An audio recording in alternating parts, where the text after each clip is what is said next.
Well, the NFL draft is just a couple days away, and we're going to be taking you inside the process this week as we're on the clock. Well, today we catch up with Randy Mueller, a man who grew up in St. Mary's, Idaho, was the general manager of both the Saints and the Dolphins. He tells us this draft will be the culmination of 12 months of work. I used to equate it to mowing the grass at the cemetery. As soon as you got done at one end, you had to start over again at the other end.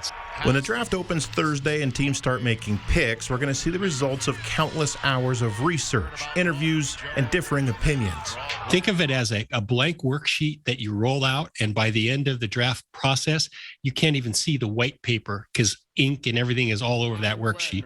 The pressure is high as these picks could ultimately keep you employed or have you looking for work. Making the pick isn't the final product. The acquisition of a player is only part of it. Then you've got to fit him in with what you're doing. Your coaches have to develop him.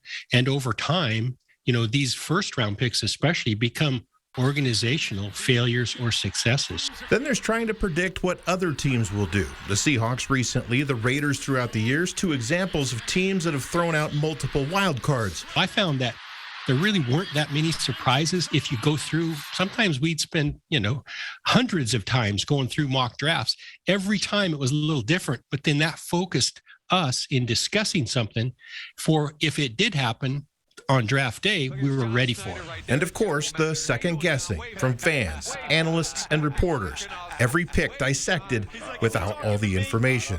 Everybody's criteria is a little different. So when they look at a player, they see him and envision him as to what their scheme is going to do for him and how their coaches are going to use him. Those of us on the outside might not see that quite as clearly. So the right guy for you might not be the right guy for me. When the draft wraps up Saturday, there's no time to let up. That's where some of the real work begins. As soon as the draft is over, you're never happy with your team. So you're looking for steals still in free agency. You're looking for some value guys that you can bring. Then we got to get our draft pick signed. So there's a little window in there. I'm not going to deny that, but it's not like you can exhale and go to Tahiti for a month. It's not going to happen. I want to thank Randy Mueller for spending time with us today. Not every day you get to talk to a former NFL Executive of the Year. We'll have more draft coverage all week long on the 6 and 11 here on 4 News Now.